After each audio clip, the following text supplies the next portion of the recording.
جس کا حسن اللہ کو بھی بھا گیا، ایسے پیارے سے محبت کیجئے۔ یار پیار وہاں کیجئے جو پیار کی ریت بھی تو نبھائے نا۔ میں سویر سے لے کر شام تک سڑکوں پہ ہی ہوتا ہوں۔ میں سیالکوٹ سے واپس آ رہا تھا تو راستے میں ایک فقیر نے جھونپڑا لگایا تھا، اوپر لکھا تھا سڑکوں والی سرکار۔ تو میں نے اپنے ساربان سے کہا کہ یہ تو کنارے والی سرکار ہے، سڑکوں والی سرکار تو ہم ہیں، کہ سویر سے لے کر شام تک سڑکوں پر، کبھی ادھر کبھی ادھر، کبھی عرش پر کبھی فرش پر، کبھی ان کے در کبھی در بدر، غم عاشقی تیرا شکریہ میں کہاں کہاں سے گزر گیا۔ تو جو شخص سڑکوں پہ رہتا ہے اس کے تجربات بھی فزوں ہوتے ہیں، تو گاڑیوں کے پیچھے لکھے ہوئے جملے پڑھنے کو ملتے ہیں، تو کچھ تو ایسے ہوتے ہیں کہ اداس کر دیتے ہیں، کچھ دکھی کر دیتے ہیں، اور کچھ ایسے ہیں کہ ہنسی نہیں تھمتی۔ ایک جملہ آپ نے بھی پڑھا ہوگا، لکھا ہوتا ہے صنم بے وفا۔ تو میں دوستوں کو کہتا ہوں یہ سمجھتے ہو کیا لکھا ہے؟ تو وہ کہتے ہیں کہ حضرت آپ بتا دیجئے۔ تو میں کہتا ہوں یہ تحریری احتجاج ہے، اس نے کسی سے پیار کیا ہوگا، اس نے وفا نہیں کی، اور اب یہ اپنا غصہ یہاں نکال رہا ہے، صنم بے وفا۔ میں نے کہا یہ تحریری احتجاج ہے، میاں تم نے پیار اس سے کیا جس نے وفا کی ریت نہیں نبھائی۔ آؤ تمہیں اس چوکھٹ کا پتہ بتاؤں، جو ہاتھ پکڑتے ہیں تو حشر کے دن بھی نہیں چھوڑتے، ان سے ربط قائم کرو، ان سے تعلق قائم کرو۔ اپنا معیار زمانے سے جدا رکھتے ہیں ہم، تو محبوب بھی محبوب خدا رکھتے۔ تو کہا کہ میرے سے پیار کرو، میں تمہارے رب کا بھی محبوب ہوں۔ اللہ اکبر۔ پھر فرمایا وَأَحِبُّ أَهْلَ بَيْتِي لِحُبِّي، اور میرے اہل بیت سے میری وجہ سے پیار کرو، کہ وہ رسول اللہ کی طرف ہے، وہ حضور کی نسل ہیں، وہ حضور کا خاندان ہے۔ اللہ اکبر۔ تو حضور نبی رحمت صلی اللہ علیہ وسلم نے ان کا پیار سکھایا۔ اسامہ بن زید بن حارثہ رضی اللہ تعالیٰ عنہ فرماتے ہیں میں حضور کی خدمت میں حاضر ہوا۔ اللہ اکبر۔ رات کا ایک پہر بیت گیا تھا۔ حاضر کیوں ہوا؟ فی بعض الحاجہ، کسی حاجت کے لیے۔ صحابہ اپنی حاجتیں لے کے حضور کی چوکھٹ پہ جایا کرتے تھے۔ یہ فتنہ بعد میں پیدا ہوا کہ نبی سے نہیں مانگنا چاہیے، امریکہ سے مانگ لینا چاہیے۔ ایک تو ہی ہوتے ہیں میری آساں دا سہارا، دس کنوں کراں جے تینوں نہ کراں یار۔ اگر اس در سے جھولی پھیلا کے نہیں مانگنی تو کس در پہ جائیں، کس چوکھٹ پہ جائیں؟ اول من انکر التوسل والاستغاثہ والنداء ہوا ابن تیمیہ۔ پہلا شخص جس نے توسل کا، استغاثے کا، ندا کا انکار کیا وہ ابن تیمیہ تھا۔ اس سے قبل امت جھولیاں پھیلا پھیلا کے حضور کی چوکھٹ سے خیرات مانگتی تھی، اور آج بھی اہل محبت اس در سے مانگتے ہیں۔ اور میرے امام بولے کون دیتا ہے دینے کو منہ چاہیے، دینے والا ہے سچا ہمارا نبی۔ کوئی اور ہے بھی تو نہیں یار، کسی اور سے مانگیں تو سر اٹھا کے نہیں چل سکتے۔ کسی چودھری کا، کسی نواب کا، کسی راجے کا کوئی مانگت سر اٹھا کے کہہ سکتا ہے میں فلاں کا مانگت ہوں؟ اور جس کو خیرات مدینے کی گلی سے ملی ہو، تو میرے امام بولے ٹھوکریں کھاتے پھرو گے ان کے در پہ پڑ رہو، قافلہ تو اے رضا اول گیا آ کر گیا۔ اللہ اکبر۔ تو حضور علیہ الصلوۃ والسلام کی خدمت میں کسی حاجت کے لیے گیا، رات کا ایک پہر بیت گیا تھا۔ صحابہ حضور کی دہلیز پہ دستک نہیں دیا کرتے تھے، دہلیز کے ساتھ لگ کے بیٹھ جاتے، درود پڑھتے رہتے، حضور خود آتے تو اپنی حاجت پیش کر دیتے۔ لیکن کبھی ایمرجنسی حالات بھی ہوتے، ناگزیر حالات بھی ہوتے، تو پھر دستک دے لیتے۔ اس دستک دینے کا انداز کیا تھا؟ حضرت امام بخاری ادب المفرد کے اندر کہتے ہیں کانت تکرہ ابواب النبی بالاظافر۔ جب دستک دینے کی نوبت آ جاتی تو صحابہ اپنی انگلیوں کے پوروں سے، ناخنوں سے حضور کی دہلیز پہ دستک دیتے۔ اس کی لطافت ذرا دیکھیے، اس کی تشریح میں ملا علی قاری نے لکھا کہ یہ ناخنوں سے دستک دینے کا کیا مطلب؟ تو کہا اے دربن خفیفن و دکن لطیفن تعظیمن و تکریمن و تشریفن۔ کہا یہ سب کچھ حضور کی عزت افزائی کے لیے تھا۔ اصل یہ بے تابی کا اظہار تھا، انہیں تو پتہ ہے کون کھڑا ہے باہر، یہ بے تابی کا اظہار تھا۔ تو دروازے پہ اپنے ناخنوں سے، پوروں سے دستک دیتے۔ ساغر صدیقی نے کہا تھا نا کہ میں نے پلکوں سے در یار پہ دستک دی ہے، میں وہ سائل ہوں جسے کوئی صدا یاد نہیں۔ یہ اس کا شاعرانہ تخیل ہے، اس نے عملاً در حبیب پہ یوں دستک نہیں دی ہوگی، لیکن صحابہ نے تو دے کے دکھائی نا۔ حضور کے در پہ دستک دی، حضور تشریف لے آئے، کہتے میں نے حاجت کہی، حاجت میری پوری ہو گئی۔ اللہ اکبر۔ تو میں نے ایک منظر دیکھا کہ حضور جب تشریف لائے تو ایسے ہی چادر کی بکل ماری تھی، تو اطراف میں ابھار تھا، جس کا اندر کوئی ہو تو مجھ سے نہ رہا گیا، میں نے پوچھ لیا، میں نے کہا حضور چادر کے اندر کیا ہے؟ تو حضور نے بتلانے کی بجائے فکاشفہ، چادر ہی کھول دی. فائز الحسن والحسین علی ورکہ، تو ایک پہلو سے امام حسن لپٹے تھے، ایک سے امام حسین لپٹے تھے. کہا یہ میرے بیٹے ہیں، یہ میری بیٹی کے بیٹے ہیں. اے اللہ میں ان سے پیار کرتا ہوں، تو بھی ان سے پیار کر. جو ان سے پیار کرے مالک اس سے بھی پیار. محبتوں کی کہانی سنیے. حضرت حذیفہ بن یمان کہتے ہیں، حذیفہ بن یمان صاحب و سر رسول اللہ صلی اللہ علیہ وسلم، حضور کے رازدان. مسجد نبوی سے گھر کچھ فاصلے پر تھا. دن کی نمازوں میں تو حاضری ہو جاتی، لیکن شام کی نمازوں میں حاضری اس لیے نہ ہو پاتی کہ والدہ بوڑھی بھی ہیں اور بیمار بھی ہیں، تو ان کی خدمت میں لگے رہتے. لیکن شدید آرزو تھی کہ شام کی نمازوں میں حاضری ہو، اس لیے کہ قرات بالجہر ہوتی. یار کوئی عام قاری قرآن پڑھے تو جی چاہتا ہے کہ فاصلہ کاٹ کے بھی وہاں جائیں. جب صاحب قرآن خود قرآن پڑھتے ہوں گے پھر رنگ کیا ہوتا ہوگا. حضرت ابو موسیٰ اشعری رضی اللہ تعالیٰ عنہ فرماتے ہیں ایک دن فجر کی نماز تھی، حضور تھے، سورہ والضحیٰ کی تلاوت تھی. ابھی تک نشہ ہی نہیں اترتا، چونکہ سورۃ الضحیٰ کے اندر حضور کے حسن کا ذکر ہے، اور حسین اپنے حسن کا تذکرہ خود ہی چھیڑ لے. جب ناز میں آ جائے تو پھر تو رنگ کوئی اور ہی ہوتے ہوں گے نا. ام المومنین سیدہ عائشہ رضی اللہ تعالیٰ عنہ فرماتی ایک دن حضور نے کالے رنگ کی چادر کی بکل ماری اور مجھ سے مخاطب ہو کے کہا کیف ترینی یا عائشہ، عائشہ بتاؤ کیسا لگ رہا ہوں. آج حسن ناز میں آ گیا نا. کیف ترینی یا عائشہ، عائشہ بتاؤ کیسا لگ رہا ہوں. تو ام المومنین نے کہا کہ حضور چادر کی سیاہی نے چہرے کی سفیدی نکھار دی ہے اور چہرے کی سفیدی نے چادر کی سیاہی نکھار دی. تو سورہ والضحیٰ کی تلاوت کی. کہا ابھی تک نشہ ہی نہیں اترتا. اب حذیفہ بن یمان کہتے ہیں میری آرزو تھی جا کے حضور کی قرات سنوں، لیکن ماں کا بڑھاپا آڑے آتا. میں ماں کو ایک لالچ دی. میں نے کہا امی اگر آپ مجھے اجازت دیں تو میں حضور کی خدمت میں جاتا ہوں، مغرب کی نماز پڑھوں گا، پھر جب سلام پھرے گا تو میں اپنے لیے اور آپ کے لیے حضور سے مغفرت کی دعا کرواؤں گا. لالچ بڑی اچھی تھی. ماں نے کہا جا پتر میں اجازت دیتی. انہیں پتا تھا حضور کے ہاتھ اٹھ گئے تو خالی نہیں موڑے جاتے. اجابت کا صحرا عنایت کا جوڑا، دلہن بن کے نکلی دعائے محمد.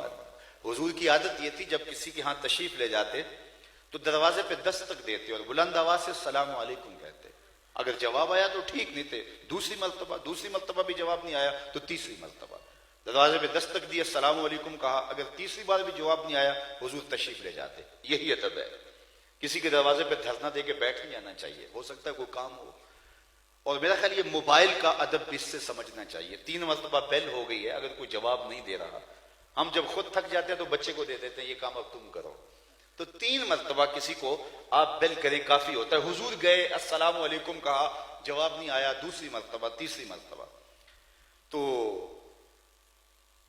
جب حضور نے کہا السلام علیکم تو جو صحابی جن کے دروازے پہ حضور تشریف فرما تھے انہوں نے دروازے کے سوراخوں سے دیکھا اور پہچانا حضور ہیں. تو انہوں نے کہا وعلیکم السلام، لیکن دل ہی دل میں کہا.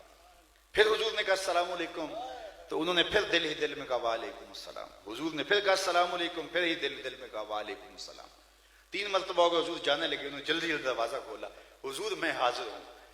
تو فرمایا میں تو 3 مرتبہ کہا، دروازہ نہیں کھلا. حضور میں نے تینوں بار سنا، میں نے جواب بھی دیا، لیکن میں کستن ہولے ہولے بول رہا تھا. میری آرزو یہ تھی حضور بار بار مجھے سلامتی کی دعا دیتے رہے. انہیں پتا تھا ان لبوں سے نکلی ہوئی دعا باب اجابت تک پہنچتی ہے اور قبولیت کی سند لے کے پلٹتی ہے. تو کہا میں نے ماں کو لالچ یہ دی. ماں نے کہا جاؤ پتر. میں حضور کی خدمت میں حاضر ہو گیا. مغرب کی نماز پڑھی، سلام پھرا تو میرے دل میں تھا کہ میں حضور سے عرض کروں کہ میرے لیے، میری ماں کے لیے مغفرت کی دعا کر دیجیے. لیکن حضور نوافل میں، اذکار میں ایسے مشغول ہوئے آرزو رکھنے کے باوجود عرض نہ کر سکا. اور بار بار مجھے خیال آ رہا تھا کہ ماں نے جاتے پوچھنا ہے، حضور سے بخشش کی دعا کروائی تھی لیکن حضور تو مشغول ہیں. اسی اثناء میں عشاء کی اذان پکاری جانے لگی. وقت ہوا، حضور مصلی پہ آئے، نماز پڑھائی، سلام پھرا تو حضور اٹھے اور کاشانہ اقدس کی طرف چل دیے. جن لوگوں نے مسجد نبوی کا منظر دیکھا ہے ان کی نگاہوں میں سارا نقشہ آ گیا ہوگا کہ مصلی نبوی سے حجرہ عائشہ کا فاصلہ کتنا ہے. اور جنہوں نے نہیں دیکھا آج کی مجلس میں ان کے نام دعا ہے وہ اڑ کے مدینے چلے جائیں. سچی بات ہے، جس نے مدینہ نہیں دیکھا اس نے کچھ نہیں دیکھا. جنوں ویک کے اکھیاں ٹھر دیاں نے، جنوں ویک کے ٹھردا سینہ ہے، ربا تیری ساری خدائی بچوں بس اکو شہر مدینہ. تو حضور جب چلے نا تو حذیفہ بن یمان رضی اللہ تعالیٰ عنہ کو ماں کا وعدہ یاد آ رہا تھا جو ماں کے ساتھ کر کے آئے تھے، تو وہ بھی حضور کے پیچھے چل پڑے.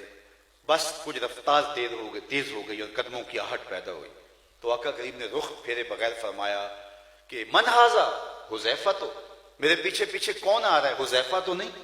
اب ان کا دل تیز تیز دھڑک رہا تھا کہ ماں نے کہا تھا حضور سے بخشش کی دعا کروانی ہے، تو موقع لگ گیا کہ حضور رک گئے. حضور نے فرمایا من ھذا، حذیفہ تو، میرے پیچھے پیچھے کون آ رہا ہے؟ حذیفہ تو نہیں. قلت نعم، میں نے کہا جی جی حضور میں حذیفہ ہوں. فرمایا ما حاجتک غفر اللہ لک ولامک، کیا کام ہے؟ اللہ تجھے بھی بخش دے، تیری ماں کو بھی بخش دے. اللہ اکبر. یہاں تو لفظوں کا سہارا بھی نہیں لینا پڑتا، وہ بند لبوں کی بولیاں بھی سنتے ہیں. اقبال بولا اے فروغت صبح آثار و دہور، چشم تو بی نندائے ما فی الصدور. تو کہا ما حاجتوں کا غفر اللہ لک ولامک، اللہ تجھے بھی بخش دے، تیری ماں کو بھی بخش دے. کیا کام ہے؟ اب کام جو تھا وہ تو جنبش لب سے پہلے ہو گیا، کیا بتاتے؟ تو فرمایا حذیفہ سنو، ابھی ابھی ایک فرشتہ میرے پاس آیا ہے جو اللہ سے اجازت لے کے آج پہلی مرتبہ زمین پہ آیا ہے، اور دو کام کرنے آیا ہے. ایک تو مجھے سلام کرنے آیا ہے. یار لوگوں کو حضور کی بارگاہ میں سلام کرنے سے نہ روکو. کائنات کا کلیجہ دھڑکتا ہے کہ حضور کو سلام کرے.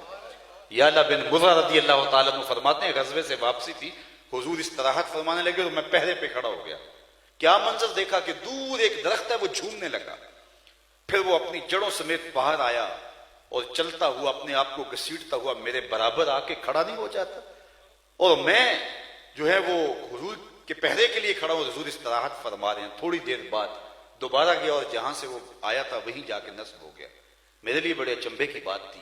جب حضور بیدار ہوئے تو سلام عرض کرنے کے بعد میں نے پہلا سوال حضور سے یہ کیا کہ حضور وہ جو سامنے درخت ہے تھوڑی دیر قبل اپنی جگہ سے اکھڑا اور یہاں میرے آ کے برابر کھڑا ہو گیا اور پھر واپس چلا گیا. حضور نے حیرت کا اظہار نہیں کیا، میں تو سویا تھا، تفصیل سناؤ کیا ہوا. میرے حضور مسکرا کے بولے ھذہ شجرۃ استاذنت ربھا. فرمایا یہ ایک درخت ہے، اس نے رب سے اجازت مانگی تھی، مالک تیرا محبوب نیڑے آیا ہے، سلام نہ کر رہا ہوں. فآذن لہا، اللہ نے اس کو اجازت دی تھی، وہ مجھے سلام کرنے کے لیے حاضر ہوا تھا.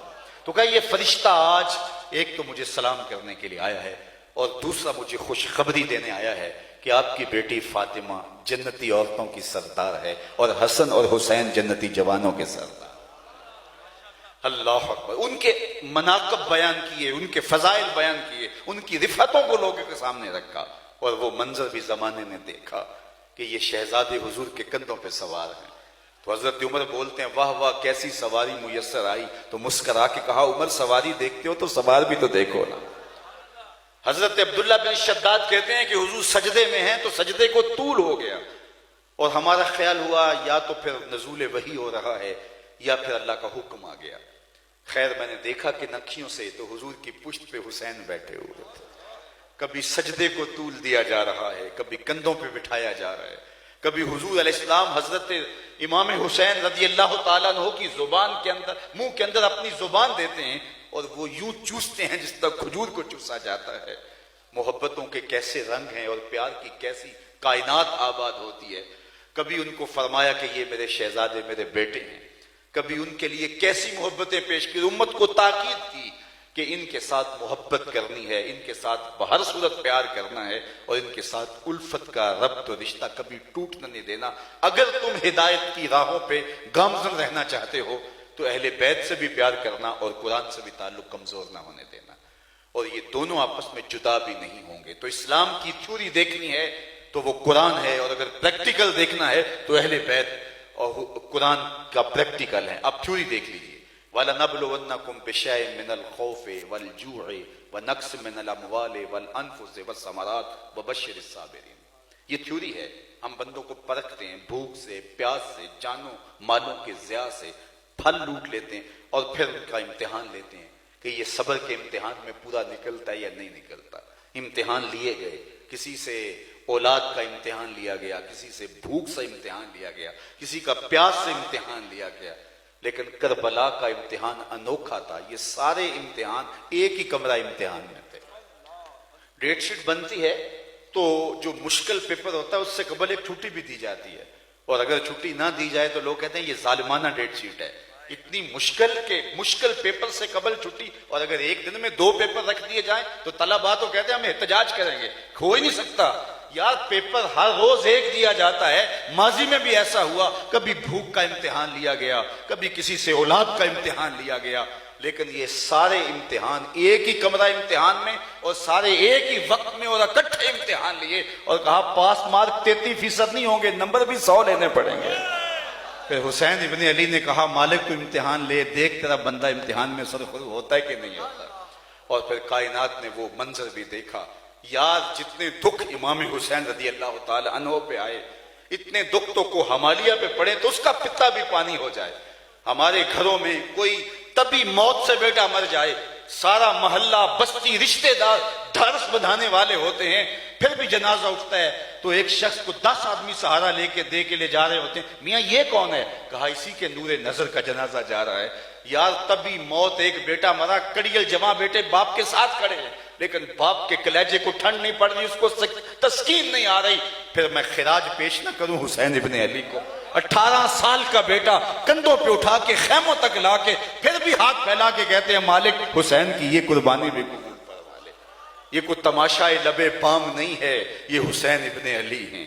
صبر کا امتحان دیا، مشکل ہائے تکنی کی زبان سے اللہ اکبر، اللہ کی رضا پہ راضی ہو گئے۔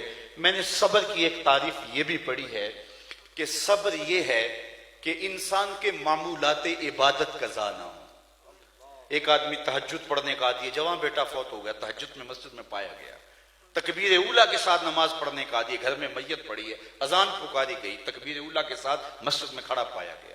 صبر کا ایک مفہوم یہ ہے معمولات عبادت قضا نہ ہونے پائیں۔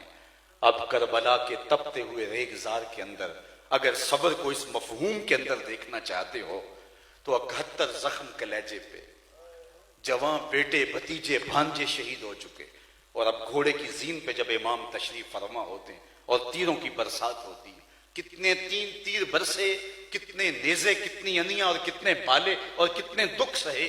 اللہ اکبر۔ محتاط روایات یہ ہیں کہ جب آپ کا پیراہن اتارا گیا تو 122 سوراخ تیروں کے تھے، 33 زخم تلواروں کے اور 34 گھاؤ نیزوں کے، اور گھوڑے کی زین سے جب فرش زمین پر حضرت امام حسین آئے، صابر ایسا کہ وقت نماز آیا تو معمول عبادت قضا نہیں ہونے دیا، پیشانی سجدے میں رکھ دی اور اللہ کے حضور کا اللہم رضن بقضائک وصبرن علی بلائک تسلیما لامرک سبحان ربی العالی۔ مالک اتنے دکھ سہ کے تیری تقریر پہ حسین راضی ہے، تو بھی بتا تو بھی حسین پہ راضی ہوا ہے کہ نہیں ہوا؟ آواز آتی ہے اس پیاسے پر علی شیر خدا کو ناز ہے، اس نواسے پر محمد مصطفیٰ کو ناز ہے، اوروں نے بھی سجدے کیے پر اس کا عجب انداز ہے، اس نے وہ سجدہ کیا جس پر خدا کو ناز ہے۔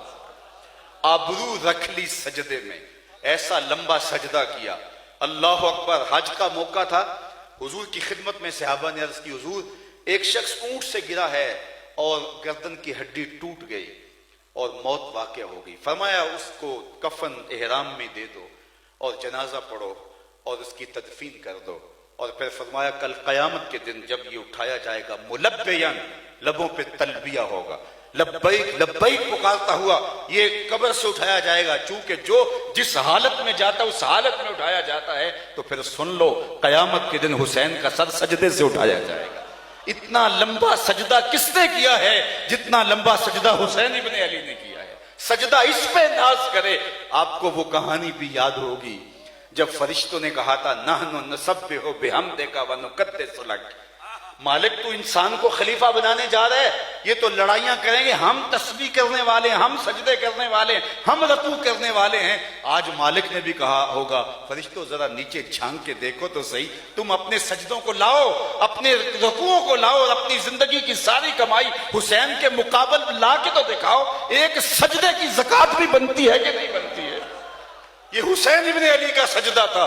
دست قاتل نے سر حسین تب کاٹا جب حسین ابن علی کا سر سجدے میں جھکا ہوا تھا، اور فوراً کاٹ کے نیزے کی نوک پہ اس لیے چڑھایا کہ لشکر والوں کو بتائیں کہ ہم جیت گئے ہیں۔ فتح کے نکارے بجنے لگے، لیکن لشکر یزید سے کوئی بول کے کہتا ہے یہ کیسا سر ہے جو کٹ کے بھی سر بلندی ہے، یہ کٹ گیا ہے تو پھر بھی اونچا ہے۔ یزید مر گیا، اس کی فکر مر گئی، اس کا نام و نشان مٹ گیا۔ حسین کل بھی زندہ تھا، حسین آج بھی زندہ ہے۔ مجھے اگر پورے شہر میں آپ کے ڈھونڈوں تو یزید نام کا شخص نہیں ملے گا، اور اگر میں پورا صوبہ آپ کا ڈھونڈ لوں تو مجھے خولی نام کا شخص نہیں ملے گا، پورا ملک ڈھونڈ لوں ابن زیاد نام کا شخص نہیں ملے گا، پوری دنیا ڈھونڈ لوں تو مجھے شمر نام کا شخص نہیں ملے گا، اور اگر میں صرف اسی مجلس میں ڈھونڈوں تو مجھے حسین نام کے کتنے لوگ ملیں گے، مجھے علی اکبر اصغر کے کتنے نام ملیں گے، پردے میں بیٹھ کے سننے والی بہنوں میں کتنی بہنوں کا نام زینب ہوگا، کتنی بہنوں کا نام سغرا ہوگا، کتنی بہنوں کا نام سکینہ ہوگا، اور کتنی محبتیں تجھے اے فراز چاہیے، بچوں ماؤں نے تیرے نام پہ بچوں کے نام رکھ لیے۔ اور اقبال بولا جو دلوں کو فتح کر لے وہی فاتح زمانہ۔ یزید کا نام بھی بٹ گیا، ہاں یزیدی ہیں، لیکن میں کہتا ہوں آج یزید کا نام لینے والے کہاں ہیں؟ نام لیتے بھی ہیں تو چھپ کے لیتے ہیں، دائیں بائیں دیکھ کے لیتے ہیں، نام سے پہلے شرمندہ، نام لیتے ہوئے شرمندہ، نام لینے کے بعد شرمندہ۔ میں کہتا ہوں کیسا لیڈر ہے، کیسا رہنما ہے تمہارا، جس کے نام لینے ہوتے ہوئے شرمندہ ہوتے ہو، اور ہمارے لبوں پہ جب نام حسین آئے سر فخر سے اونچا ہو جاتا ہے۔ فخر کا دل میں دریچہ باز کرنا چاہیے، جن کا تو آقا ہے ان کو ناز کرنا چاہیے۔ یہ ہمارے لیے اے حسین ابن علی تم پر سلام، نازش آل نبی تم پر سلام، تم پہ لاکھوں رحمتیں لاکھوں سلام، اے شہیدان محبت کے امام، لالا گوں لالا بدن لالا کفن، اے چمن اندر چمن، زندگی ہی زندگی تیری حیات، اے حیات اندر حیات، افتخار ملت بیضا ہے تو، رب کعبہ کی قسم یکتا ہے تو، فخر کا دل میں دریچہ باز کرنا چاہیے، جن کا تو آقا ہے ان کو ناز کرنا چاہیے۔ اچھا، فتح و شکست کا ایک اور معیار بھی ہے۔ ہمارے دیہاتوں میں ہوتا ہے اکھاڑا جس کے ہاتھ میں رہے وہ فتح یاب ہوتا ہے، اور جو میدان چھوڑ کے بھاگ جائے چاہے اس نے پہلے کتنے ہی داؤ کیوں نہ کھیل لیے ہوں، وہ جو ہے وہ نامراد اور شکست خوردہ ہوتا ہے۔ پانی پت کی لڑائیوں سے لے کے آج تک یہی معیار آپ اپنے علاقے میں دیکھ سکتے ہیں۔ چلو یہ معیار ٹھہرا لیتے ہیں تو چلو کربلا میں چلتے ہیں، جو اس جنگ کا میدان بنا، وہاں آپ کو یزید نہیں ملے گا، جھنڈے آج بھی حسین کے ملیں گے۔ تو حسین کل بھی زندہ تھا، حسین آج بھی زندہ ہے، اور جب زندگی ثابت ہے حسین ابن علی کی، ہم موت نہ مانیں گے مدینے کے نبی کی۔ وآخر دعوانا ان الحمدللہ۔